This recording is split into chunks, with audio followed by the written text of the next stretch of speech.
Imaginez, une jeune fille d'Ahmedabad, au cœur de Ramalpuram, fait face à une tragédie qui ébranle à jamais sa famille. La mort subite de sa sœur cadette, une fille pleine de rêves et de vitalité, laisse derrière elle un sillage de douleur et de désespoir. Les parents dévastés cherchent désespérément un moyen d'honorer la mémoire de leur fille, tout en luttant contre l'angoisse qui menace de les consumer. C'est alors qu'ils découvrent Priyota Fashion, une boutique de vêtements devenue un havre d'espoir. Là, ils ont trouvé non seulement des pièces qui portaient l'essence de la jeune femme, mais aussi une finalité renouvelée. Chaque robe, chaque détail des collections semblait murmurer que la vie, malgré tout, méritait d'être célébrée. La douleur, auparavant insupportable, a commencé à céder la place aux doux souvenirs et à la fierté de ceux qui sont partis trop tôt. Mais la véritable transformation s'est produite lorsqu'ils ont compris que la foi est le fondement qui les soutient dans les moments les plus sombres. 5 fois par jour, l'appel à la prière résonne, nous rappelant qu'Allah est toujours présent, prêt à accepter nos prières et à pardonner nos erreurs. Chaque prosternation est l'occasion de recommencer, de se purifier et de trouver la paix. Peu importe combien de fois nous trébuchons, un repentir sincère nous rapproche de lui. Et si je vous disais que vous pourriez faire partie de cette chaîne de bonté et de foi? Un simple geste suffit, regardez une vidéo, liker et partagez. Cela ne coûte rien, mais l'impact est immense. Chaque like, chaque seconde consacrée à ce message est une graine plantée sur le chemin du salut. Cela nous rappelle que même dans de petites actions, nous pouvons trouver la force d'avancer. Mais attention, la vie ne pardonne pas à ceux qui ignorent les signes. La négligence spirituelle est comme une flamme qui se consume lentement, emportant la paix et l'harmonie.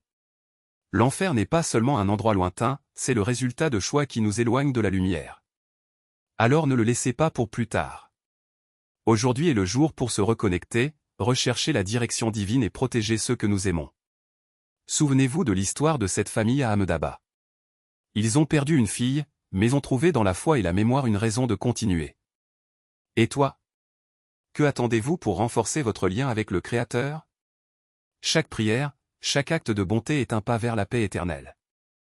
N'attendez pas que la douleur frappe à votre porte pour valoriser ce qui compte vraiment. La vie est fragile et le temps ne remonte pas. Aujourd'hui, vous avez la possibilité de choisir, suivre le chemin de la lumière ou vous perdre dans l'ombre. La décision vous appartient, mais sachez qu'Allah est toujours à bras ouverts, prêt à guider ceux qui recherchent sa miséricorde.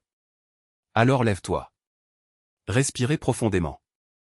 Et commencez dès maintenant à construire un avenir où la foi, l'amour et la gratitude sont les fondements de tout. Parce qu'en fin de compte, c'est ce qui compte vraiment. Ne laissez pas votre cœur s'endurcir, laissez la routine vous éloigner de l'essence de ce qui en vaut vraiment la peine. Combien de fois avez-vous traversé la vie comme si les jours n'étaient que des pages qui se tournaient sans but, sans lever les yeux vers celui qui voit tout et sait tout? Combien de moments avez-vous perdu à croire qu'il y aurait toujours un lendemain pour se repentir, pour revenir en arrière, pour enfin chercher sincèrement la face d'Allah? Eux, ceux qui oubliaient, ceux qui échangeaient le culte du Créateur des mondes contre les miettes de ce monde éphémère, pensaient que le temps serait infini. Mais le jour du jugement dernier ne pardonne pas les distractions. Il ne pardonne pas à ceux qui, bien qu'ils connaissent le chemin, ont choisi de s'égarer. Et le moment venu, lorsque la trompette sonnera et que les livres seront ouverts, il n'y aura plus d'excuses. Il n'y aura plus d'occasion de dire « je commencerai demain ». Alors aujourd'hui c'est le grand jour. Aujourd'hui, c'est votre chance de changer le cours de votre histoire. N'attendez pas que la douleur vous enseigne, n'attendez pas que la perte vous réveille. Allah, dans sa miséricorde infinie, vous a déjà donné tout ce dont vous avez besoin, un cœur capable de se repentir, un esprit capable de réfléchir et un souffle de vie qui bat encore dans vos veines. Qu'est-ce qui manque alors? Il ne reste plus que votre décision. Agenouillez-vous maintenant. Levez la main et demandez sincèrement pardon. Ne laissez pas la fierté ou la honte vous empêcher de faire le premier pas. Rappelez-vous, Allah ne regarde pas la quantité de vos prières, mais la pureté de votre intention. Il n'exige pas la perfection, mais plutôt un cœur qui aspire à sa proximité. Et lorsque vous vous tournerez vers lui, vous trouverez plus que le pardon, vous trouverez la paix. Ne tardez plus. Ne dites pas, plus tard, car ce dernier n'arrivera peut-être jamais. La vie est un souffle, et chaque souffle est un cadeau qui pourrait être le dernier. Alors, faites en sorte que chaque instant compte.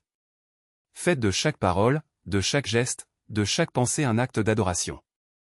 Car, au final, ce qui restera ne sera pas les richesses accumulées, ni les titres conquis, mais plutôt la lumière de votre foi et la sincérité de votre cœur devant Allah. Le chemin est devant vous. Le choix vous appartient. Mais sachez que, si vous décidez de le suivre, Allah sera à vos côtés, guidant vos pas, renforçant votre détermination et vous accueillant dans son infinie bonté. Alors n'attendez pas, commencez maintenant. Parce que l'éternité n'attend personne.